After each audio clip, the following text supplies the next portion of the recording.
I was gaining on my graduation day of senior year of high school, and I've never been too good of a student, I'm not gonna lie, but I knew I had to get something going for my parents to like get off my back about college. So I was like, I think I'll do the trade route.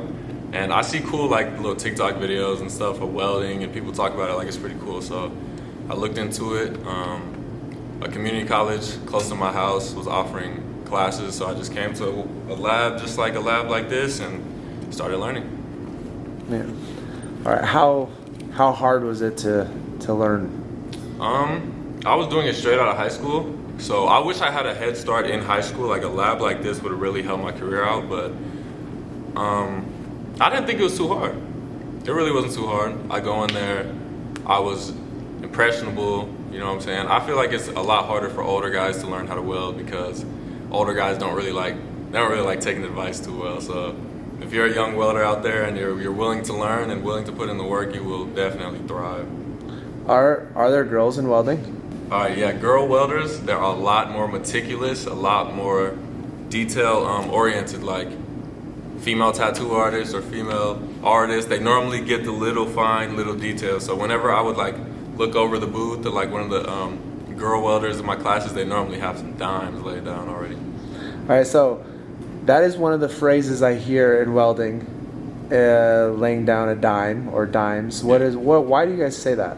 I say laying down a dime, or people say it because it's like if you take 15 dimes and put them on a table and just lay them out, that's kind of what a weld looks like. If they're stacked up like this onto each other on the table, this kind of looks like a weld. So if you have a good weld that looks like a bunch of dimes, you know.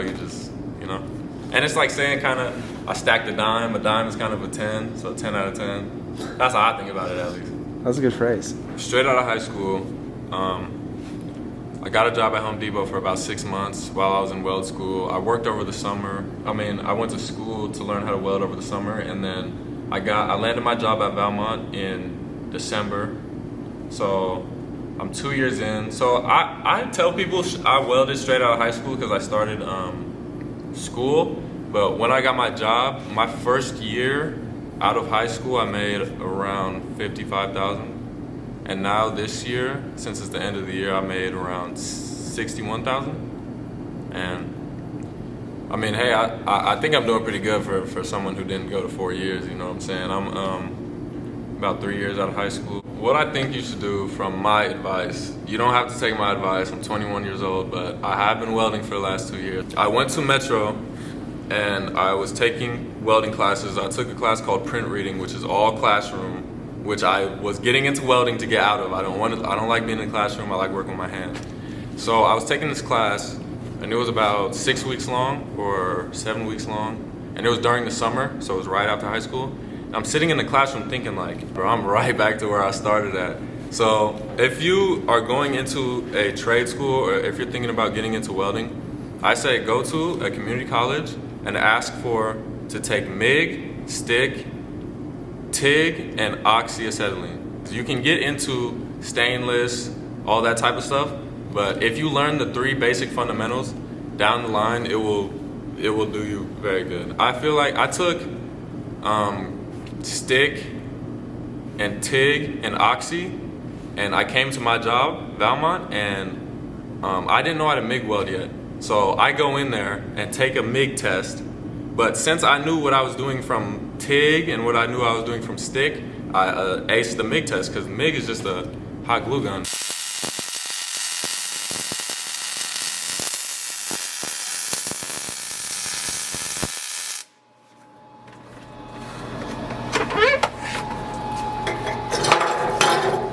And it is not that. You can zoom in.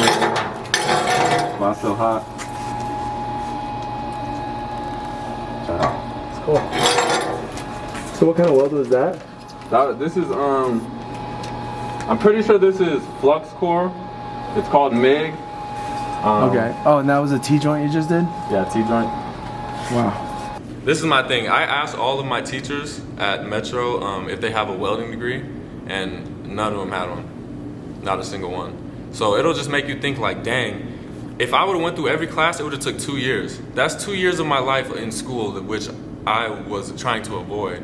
So you can really go in and learn the processes, and if you choose your classes wisely, you can be out of there in a few months and just be ready to rock and roll.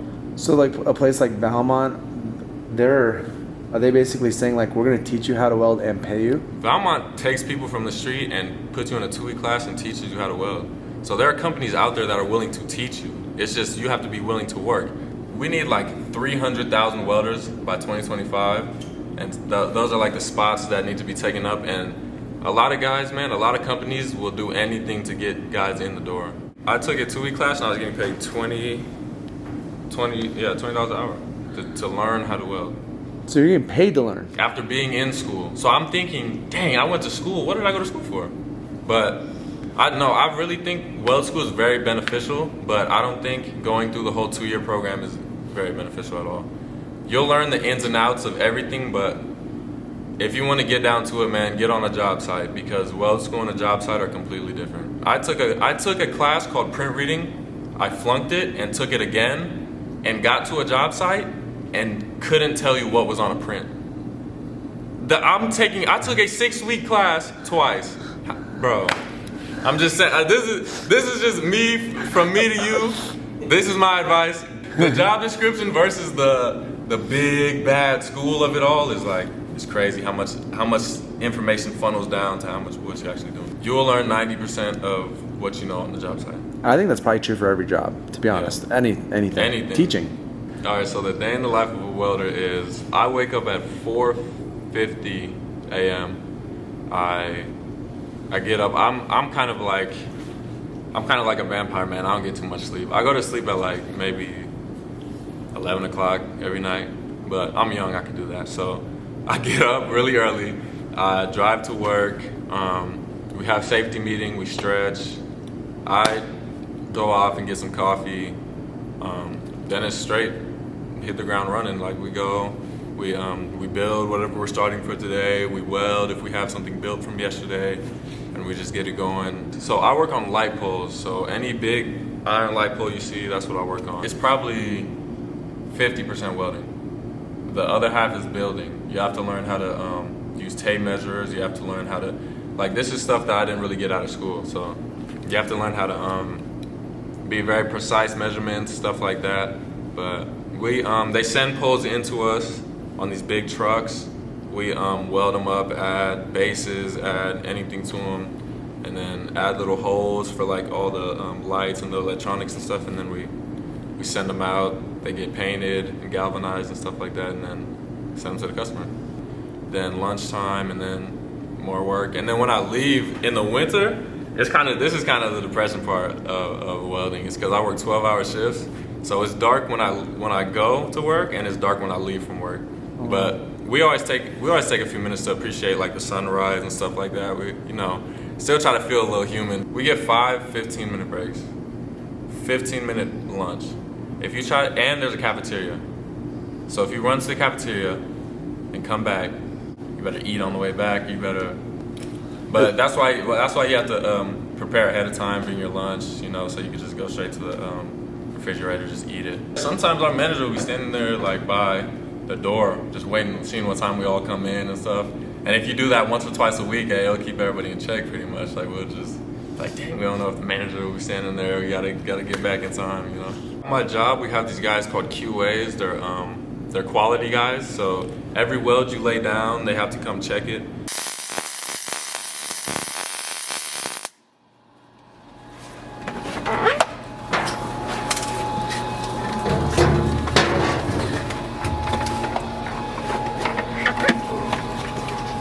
So what did you do there? Another pass? Is that what you do? Yeah, I did another pass. Normally I do one down and then I do one up. You know what I'm saying? But that just makes the weld stronger?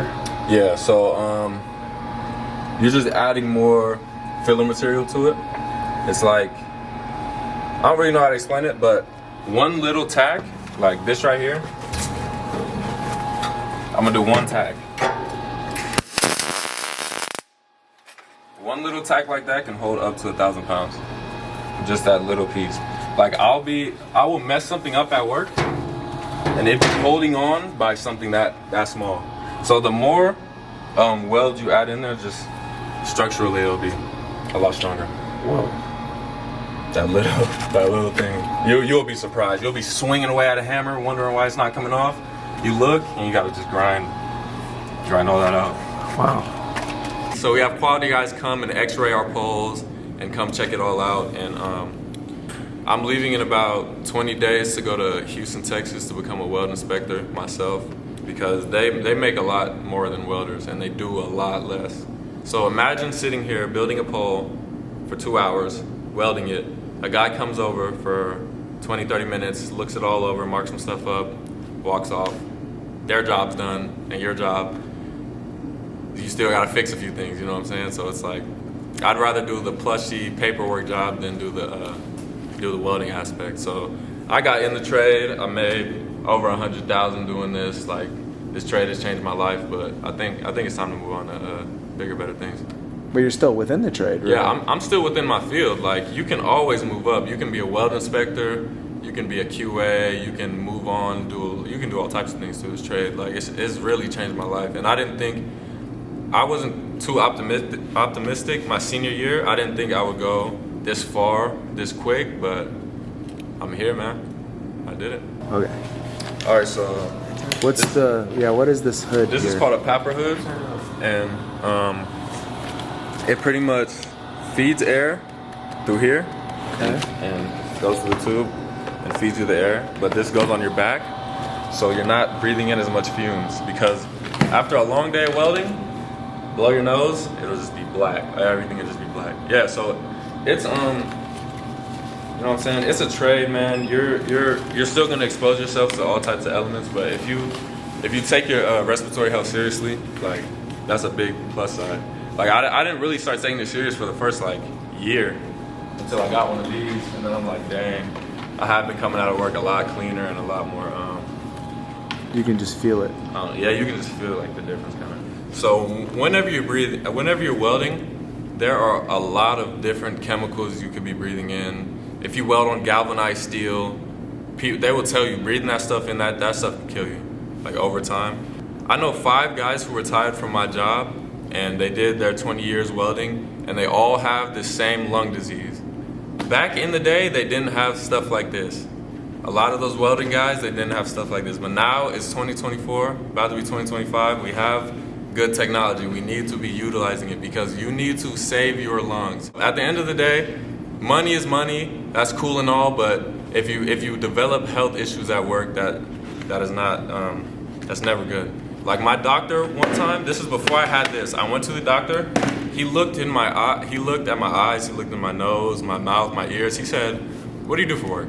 I told him I was a welder. He said, "Listen, while you're young, you might want to consider a different career path, because there's a lot of debris in all your little, you know what I'm saying?" And that was when I got off of work and went to the doctors after that. And he was like, "Man, you might want to consider a different trade, because you're sustaining you have a lot of outside just foreign objects and foreign just fumes and stuff like that on me." So after that day, I really took my respiratory health a lot more serious, and I've been going home a lot cleaner. I don't blow my nose and see any black stuff anymore. In these weld shops, they have these ventilators. This is state-of-the-art stuff right here.